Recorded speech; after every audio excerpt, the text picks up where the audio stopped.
Agora eu convido o promotor de justiça, Dr. Olímpio Campinho Júnior, a proferir a palestra Os Direitos dos Torcedores em Eventos Esportivos, uma análise crítica do panorama brasileiro.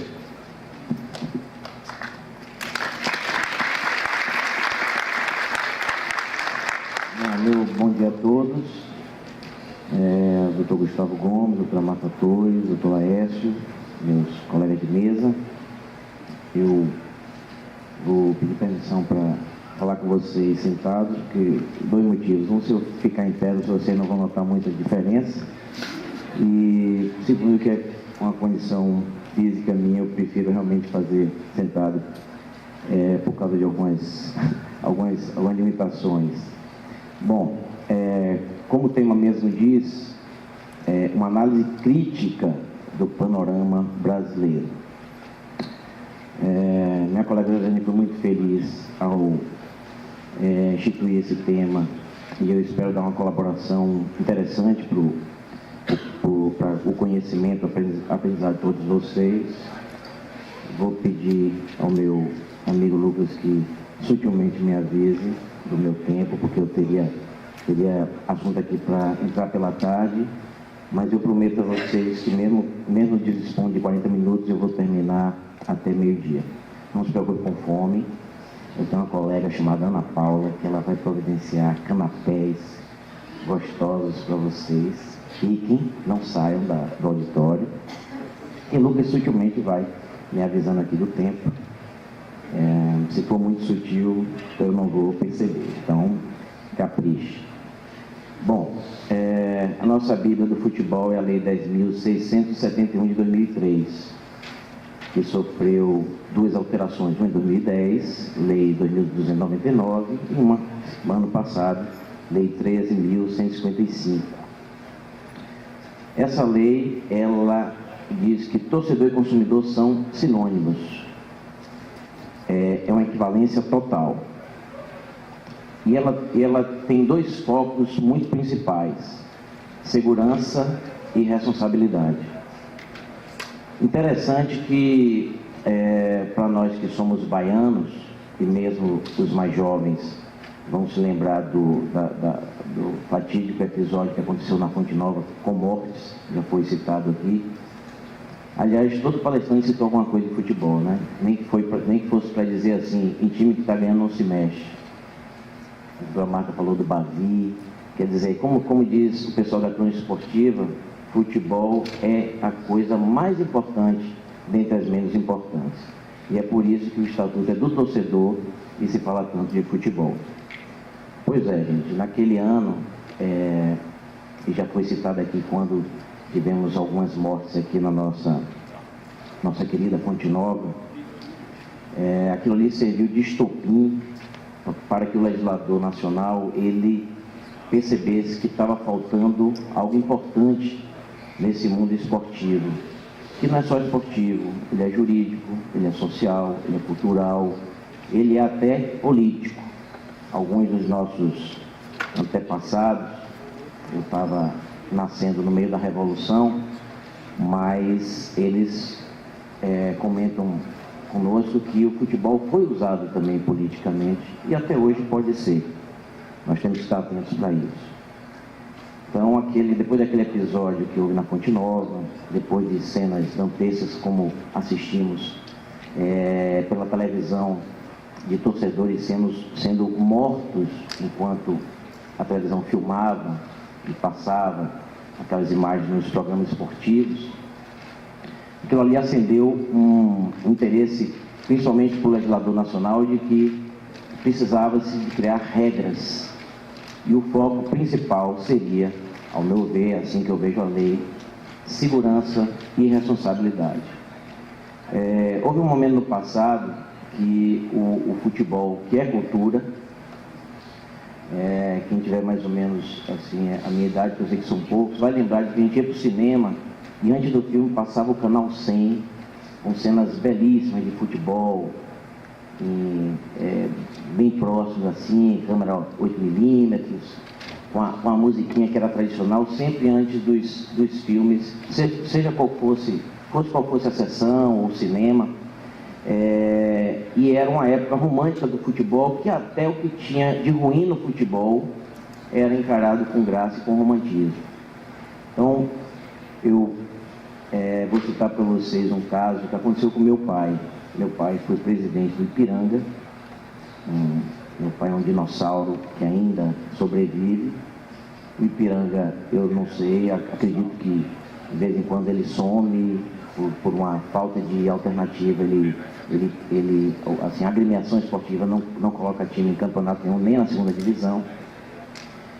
E eu, criança, acompanhava meu pai, e isso fez com que eu me tornasse torcedor do Ipiranga. E, portanto, como futebol é uma paixão, e hoje eu sou um viúvo, porque eu não tenho essa paixão aqui na Bahia. Ser torcedor do Ipiranga na infância me impediu de ser Bahia ou Vitória, porque, como eu estou dizendo, é uma coisa do coração, você não escolhe racionalmente.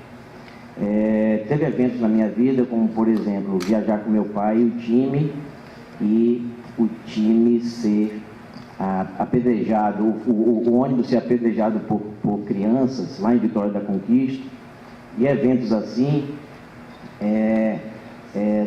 entram na sua alma com essa paixão e faz você ser ainda mais torcedor daquele time do que você já seria normalmente. Eu me lembro que uma vez também Simões Filho, meu pai presidente, entrou no campo de futebol para dar um murro no árbitro. Quer dizer, contando hoje, falando daquela época, uma coisa até que na época se dava risada e se contava como piada.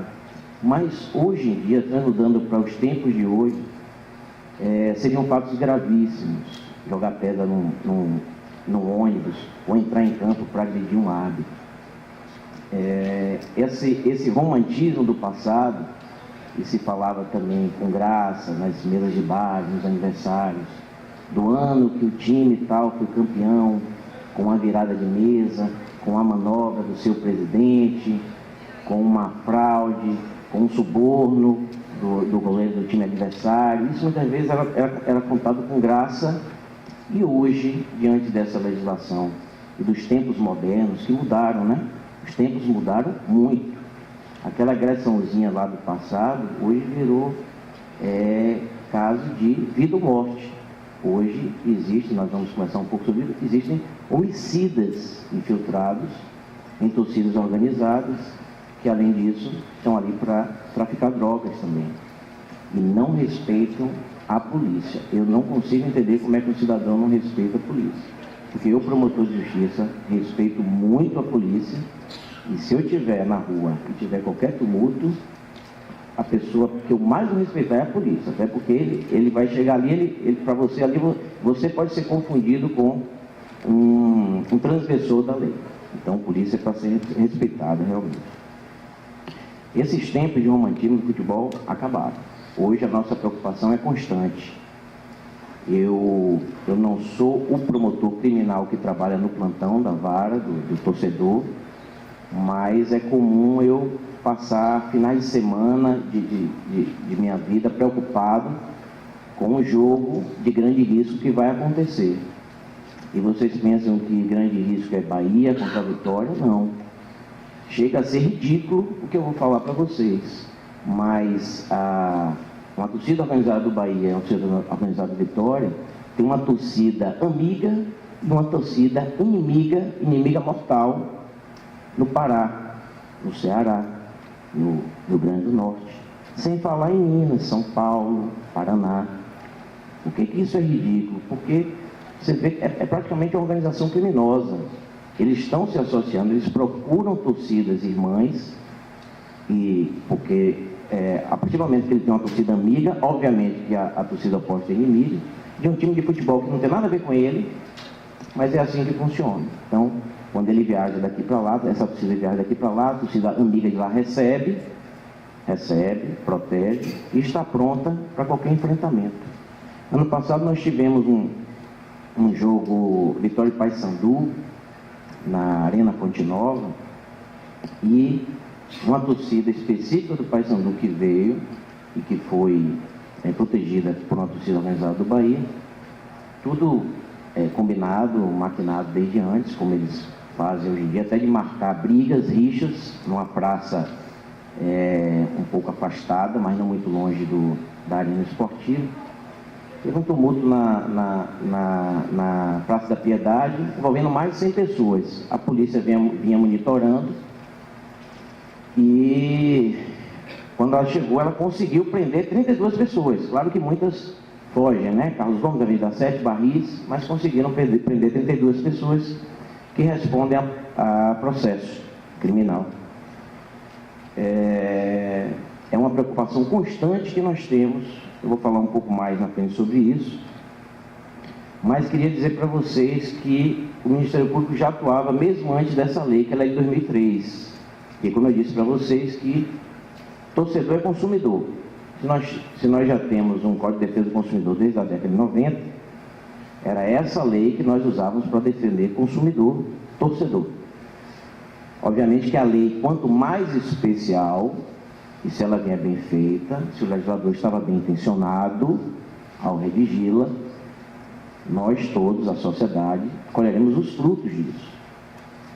Então, a título de exemplo, cuidados com os estádios que nós já tínhamos mesmo antes da lei de 2003, embora essa lei veio nos dar os instrumentos razoavelmente necessários para nós trabalharmos. Alguns de vocês lembram de um Bavi que não aconteceu em 1999, por causa de uma liminar de última hora. O Esporte Clube Bahia foi para Fonte Nova, o Esporte Clube Vitória se manteve no seu estádio, Barradão, onde a partida estava programada inicialmente. E naquela época nós já ajuizávamos a ação para que 15 mil e poucos torcedores tivessem algum direito reconhecido, ainda que na época os ingressos de R$ 5, R$ 10, praticamente nada, mas não podemos deixar passar incólumes situações como essa. Ações que nós tínhamos em relação à minha entrada, que é um problema também histórico, principalmente no estado da Bahia, que infelizmente exportou um know-how muito negativo para outros estados.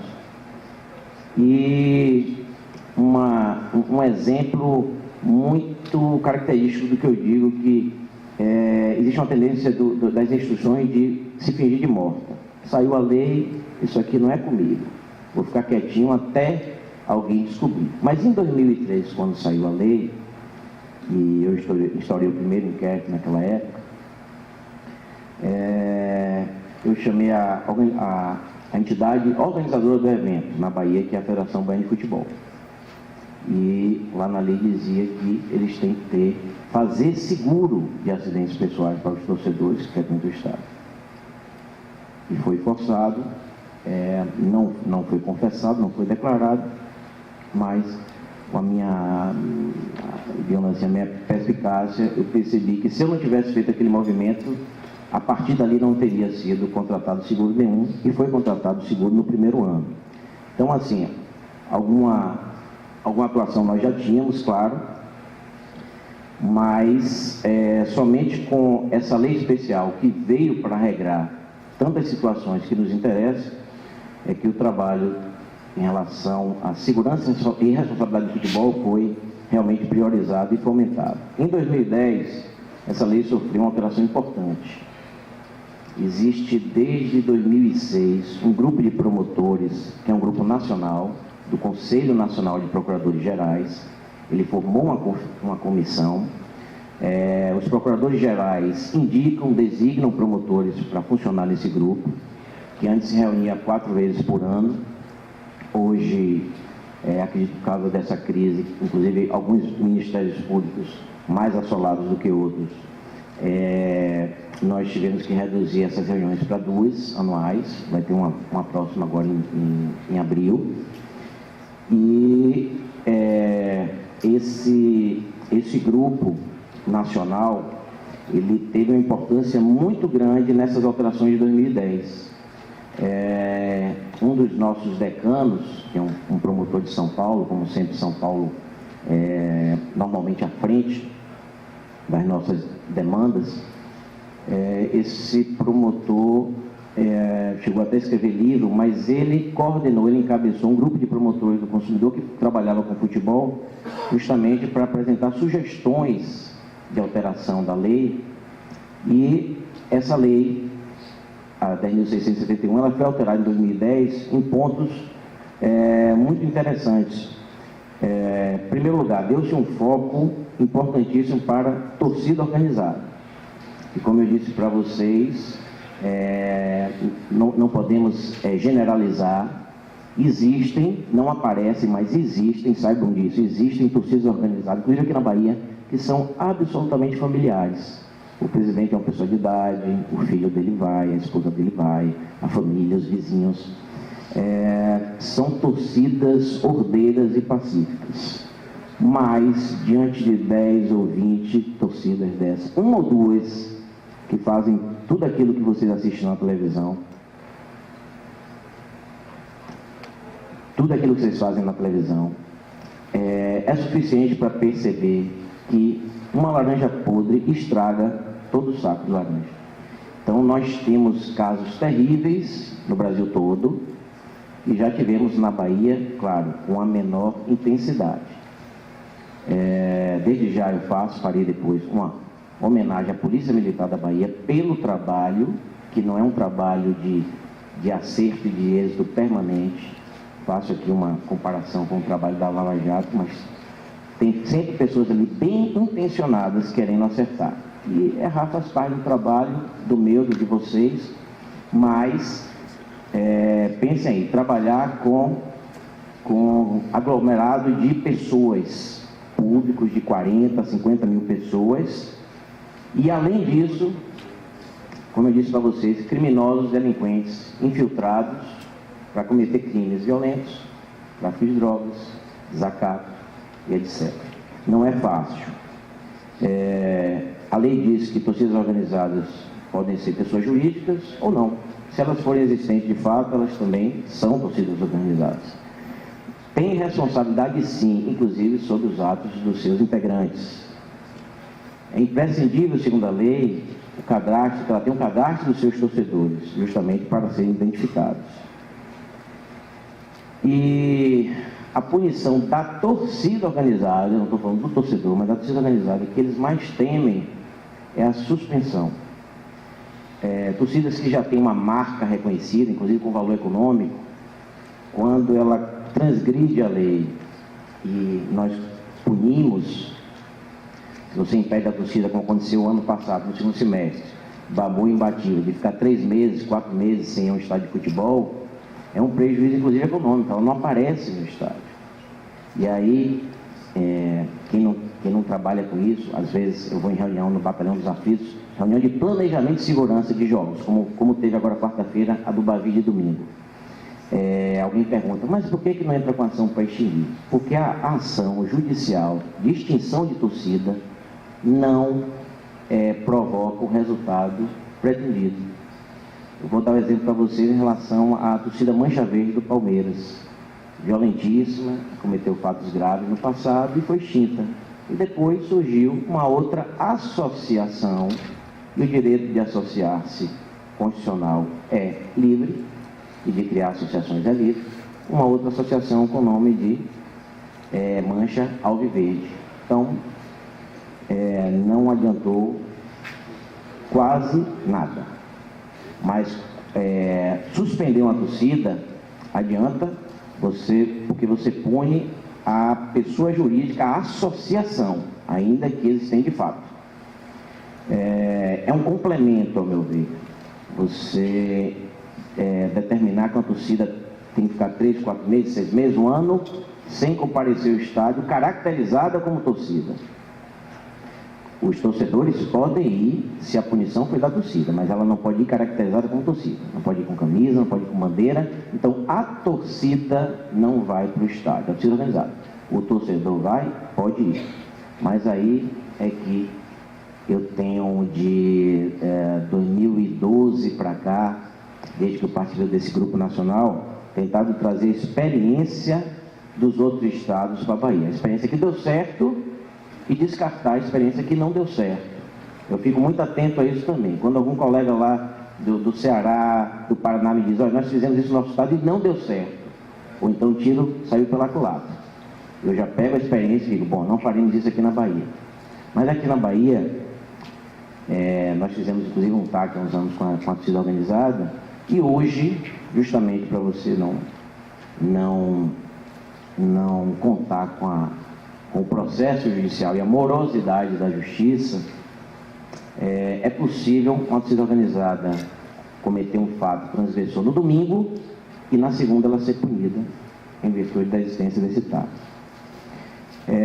Essas operações de 2010 que deram uma incrementada, principalmente nos pontos que tocam a torcida organizada, ela também veio ressaltar pontos referentes à segurança. Por exemplo, o artigo 41B e seguintes, que trata de crimes. Essa lei de 2010, ela veio falar que tumulto no estádio é crime, sem falar, obviamente, em violência, e não precisa de falar do porte de arma ou de instrumentos para violência, que, se forem considerados, também está tipificado como crime. Invadir o campo de futebol, que muita gente achava graça, é crime. E punidos esses crimes com reclusão de 2 anos. Um outro viés da lei, principalmente depois da alteração de 2010, foi pela lisura das competições, pela transparência das competições. Então, aquilo que vocês viram há uns anos atrás, me desculpem os torcedores do Corinthians, mas há uns anos atrás, quando o Corinthians tinha Pérez, tinha um grande time, mas foi campeão no ano que a sua conquista foi maculada por um grande escândalo de fraude envolvendo um árbitro de futebol, um único árbitro, e muitas partidas tiveram que ser refeitas em condições absolutamente inadequadas, porque já tinha time que não tinha mais nenhuma chance, que dentro de casa perdeu de 6-7, enfim, a própria competição ficou completamente maculada pela atitude de um único irresponsável e criminoso, que foi um árbitro de futebol. Hoje, nós já temos tipos também penais nessa lei, que tem como núcleo solicitar ou dar vantagem para modificar resultado, alterar ou fraudar resultado. São tipos penais, inclusive, que a pena prevista de 6 anos, a pena máxima. Diferente daquelas que eu citei inicialmente, 2 anos, nesse caso são 6 anos. Bom, essa alteração de 2010, ela também trouxe novidade no caráter preventivo e não só repressivo. Algumas pessoas não sabem, aliás, muitas não sabem, é importante saber que se o policial ou se o segurança do estádio quiser lhe revistar do estádio, você é obrigado. Para entrar no estádio, você tem que consentir com a revista pessoal. Isso está na lei. E jamais esse ponto foi questionado, nem a sua condicionalidade, e ele tem aplicação efetiva.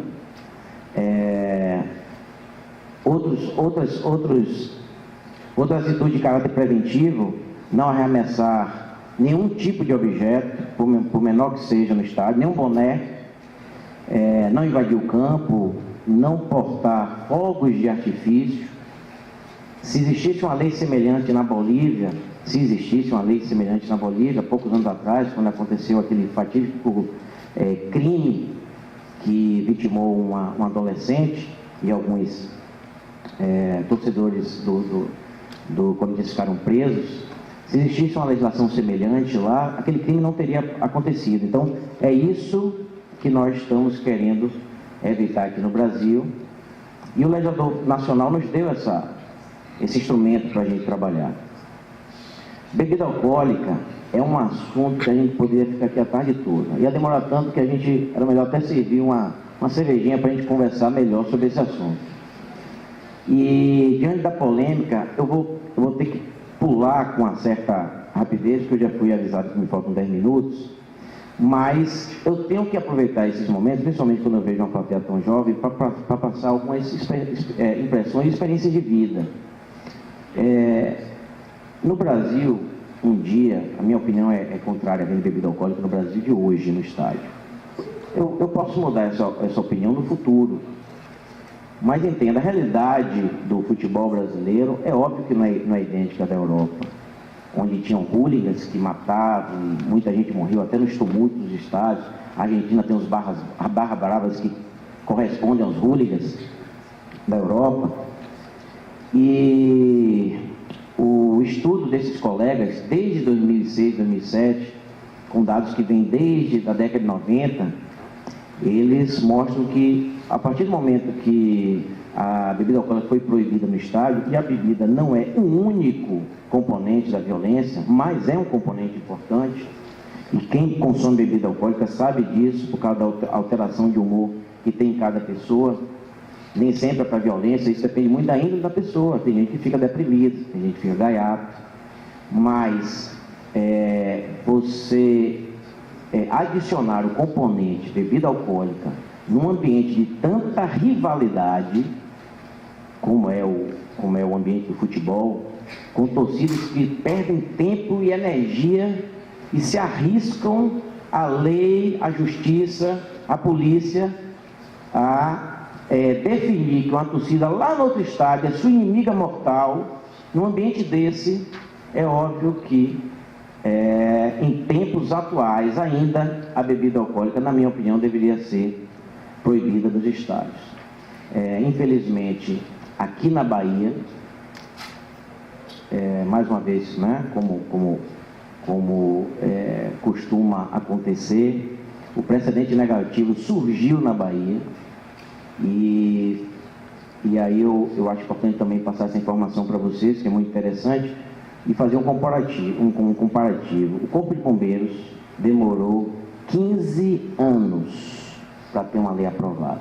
Entrou o governador e saiu o governador, e o Corpo de Bombeiros demorou 15 anos para ter uma lei aprovada que favorecia a sua atuação.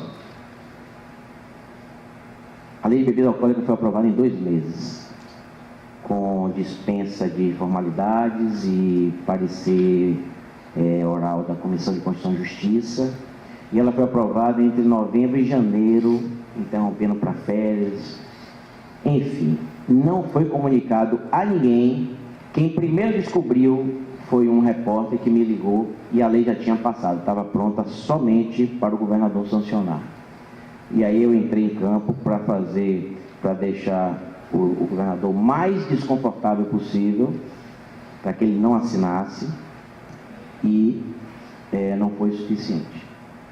Infelizmente, no ano seguinte, era um ano de eleição, e beber bebida alcoólica nos estádios envolve interesse de grandes cervejarias, grandes empresas de publicidade, grandes construtoras, incorporadoras, construtoras, muitas das quais envolvidas hoje nesses escândalos que a gente assiste na televisão. Então, realmente, a minha força, a força da promotoria do consumidor para impedir que essa lei fosse sancionada não foi suficiente. E como efeito dominó, nós já sabíamos que isso podia acontecer. Depois caiu um segundo estado, Rio Grande do Norte, depois um outro estado, Minas Gerais, e alguns locais do Brasil, com a atuação do Ministério Público, nós conseguimos impedir, eu falo nós, porque hoje nós temos um trabalho nacional, nós conseguimos impedir que ela fosse aprovada, ou quando aprovada, nós conseguimos fazer com que ela fosse vetada pelo governador do estado. Hoje tramita uma lei federal. A nossa posição é clara, nós temos dados desde antes da proibição, mostrando que depois que a lei foi proibida, em estados as ocorrências policiais chegaram a cair 70%, 75%. Aqui na Bahia, numa dessas reuniões de planejamento de segurança, com todos os riscos que isso implicam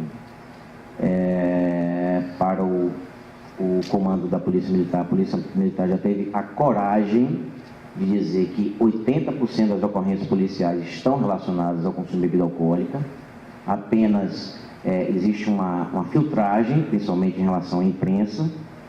Então, quando você vocês souberam que o ano passado aquela pessoa caiu e se machucou, aquela senhora caiu e se machucou, e aquele homem foi encontrado lá em cima, perto do bar, todo ensanguentado, não chega para vocês a informação que eles tinham ingerido muita bebida alcoólica, mas tinham. E se é encontrado alguém caído ou sangrando dentro de um banheiro do estádio, dá socorro, mas existe uma intenção clara de não investigar a causa e não relacionar isso à bebida alcoólica. Bom, eu vou me apressar um pouco, porque meu Bedel já me falou que eu falto menos de 5 minutos, mas essa lei, no artigo 14, ela taxa como principal responsável do evento esportivo, o principal, a entidade de prática esportiva detentora do mando de jogo. Traduzindo, é o mandante. No Campeonato Baiano, o Bahia vai jogar uma partida onde ele é mandante no estádio que ele quiser, e o Vitória vai jogar a partida que ele é mandante no estádio que ele quiser. Quando ele é mandante, se não tiver um outro acordo diferente para o campeonato, 90% do estádio é dele e 10% é da torcida visitante.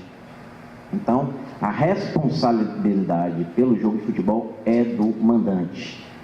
Se ele preferir jogar em Pituaçu, Ponte Nova, se ele não tiver estádio próprio, se ele foi punido pela CBF e tem que jogar a 100 km de distância, ele escolhe Feira de Santana ou Aracaju, a responsabilidade do que acontecer lá é dele, do mandante.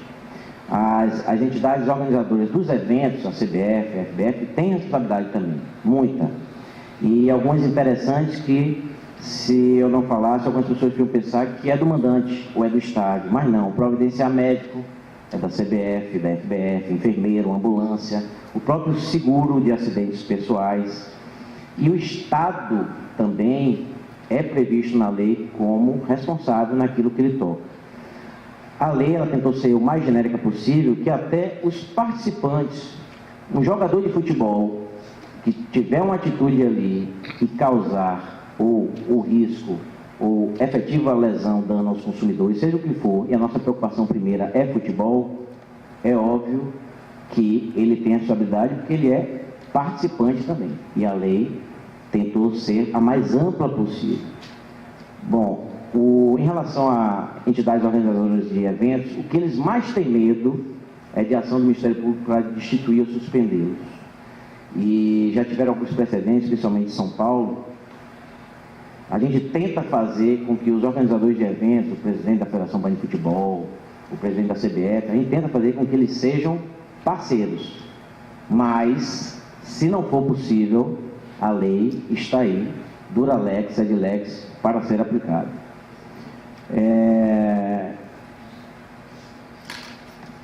Um último dado importante para vocês é que o grande público não sabe disso, mas todo ano, antes dos campeonatos começarem, as entidades organizadoras do evento, leia-se, CBF e FBF, eles mandam laudos previstos em lei, em decreto, e elaborados pelo Ministério do Esporte para ser preenchidos por Polícia Militar, Corpo de Bombeiros, Vigilância Sanitária, um engenheiro que vai ser um responsável técnico, se alguma coisa acontecer, é a cabeça dele que vai rolar, e esse ano, a partir de 2016,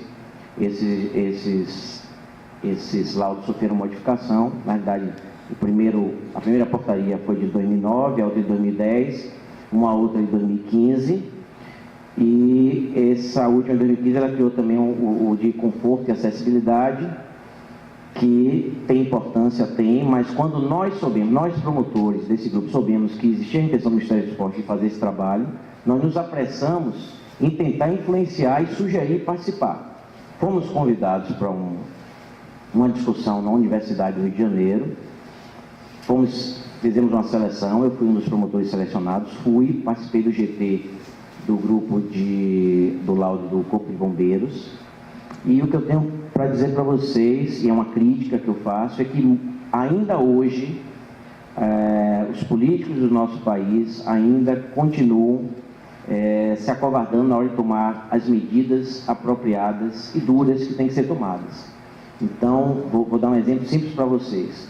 Se oficiais do Corpo de Bombeiros me dizem, eu não sou um técnico, mas se eles me dizem que um laudo, que um estádio não deve funcionar, se o laudo é aprovado com restrição, e são 3 opções do laudo, ou ele é aprovado com restrição e quem de correção tem que dar um prazo para ser corrigida, ou ele é não aprovado, desaprovado.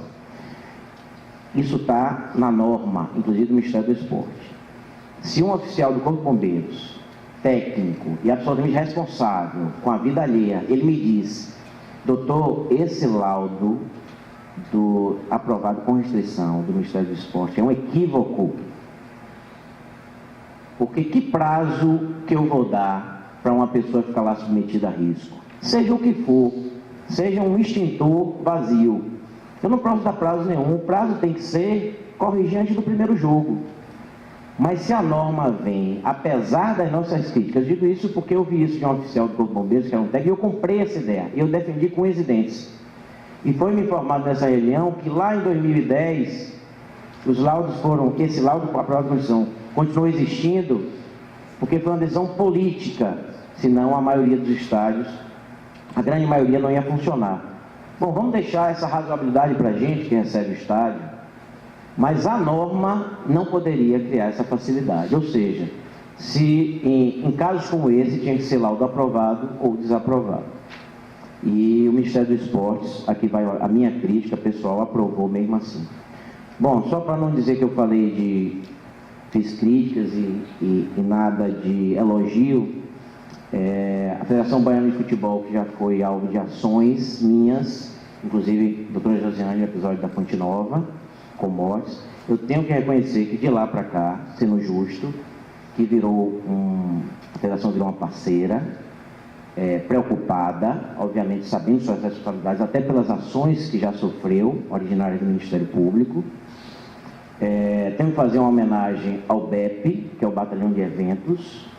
Lembrem-se que a polícia tem que fazer um trabalho social, a polícia tem que ter um contato com o torcedor, com o consumidor, com a sociedade, com o público, um contato responsável, não agressivo, não violento, mas lembre-se que nós estamos falando da polícia. E quando for preciso usar força, a polícia tem que usar força, sobretudo com aqueles criminosos que eu falei para vocês que existem. Tenho que fazer homenagem também à Vara do Torcedor. Essa Vara do Torcedor surgiu na Bahia graças a um estímulo que nós demos na época da Copa do Mundo, que nós fomos a Brasília e fizemos um movimento para que de cima para baixo o Conselho Nacional de Justiça impusesse aos tribunais a criação, e a Bahia, que não tinha, então, criou o seu juizado torcedor, hoje Vara do Torcedor. Eu queria fazer um elogio publicamente ao juiz, o magistrado dessa vara, que chama Jean, doutor Jean, que trabalha com um único funcionário, um servidor, Adriana. E é um juiz que não teve direito à folga no sábado que tinha um jogo de futebol, que o seu filho, primeiro e único filho, nasceu. Ele foi para o estádio trabalhar. Então, esse homem, se eu pudesse, eu daria uma placa. E eu não tenho esperanças que ele fique à frente dessa vara muito tempo, porque é um sacrifício desumano. Você tem que ter pelo menos um substituto para trabalhar. Por fim, gente, evoluções que nós tivemos na Bahia. Hoje nós temos estádios reprovados. Um campeonato como esse da Bahia, 3, 4 estádios foram reprovados. É por isso que quem acompanha futebol, acompanha aí, ouve que um time não está jogando na sua cidade. Não está jogando na sua cidade porque o estádio foi reprovado. Isso é um trabalho que não começou de hoje. As transações penais, vocês lembram quando eu falei de torcida organizada, que se ela cometer infração, ela é impedida como torcida organizada. Mas eu acho que o que funciona mesmo é quando o torcedor, ele é impedido ou ele é condenado. A pessoa física, o torcedor. Estou falando da imputabilidade penal. Quando aquele torcedor ele faz a transação penal e o juiz diz para ele: você quer fazer um acordo aqui com o Ministério Público, você vai ficar 1 mês sem o jogo de futebol do seu time se apresentando no BEP. Isso aí para ele é a morte. Tem tem torcedor que recusa. Ele prefere ficar preso do que não ver o time jogar. Mas Foi um trabalho que eu comecei ano passado, em 2015, em reuniões com meus colegas que trabalham na vara, meus colegas criminais, com a presença da Polícia Civil, Polícia Militar, juiz da vara, e eu tenho a esperança que esses que não aceitam transação penal, eles tenham uma condenação muito mais dura, para saber que é melhor não delinquir, mas se delinquir, aceita a transação penal. Por último, dizer para vocês, que eu sei que muitos não observaram, que o site da FBF, assim como o site da CBF, hoje em dia, foi um trabalho nosso, também uma conquista nossa, já identifica ali um link com os torcedores impedidos de comparecer ao estádio de futebol. Assim eu termino, agradeço a minha colega Josiane essa iniciativa, nesse congresso, principalmente com os temas que foram escolhidos. E, por último, eu deixo só para reflexão para vocês o seguinte, que são tão jovens e estão ainda muitos na faculdade, é que um país tão grande, tão gigantesco, que engole estádio de futebol, não podia se engasgar com o mosquito da dengue. Muito obrigado.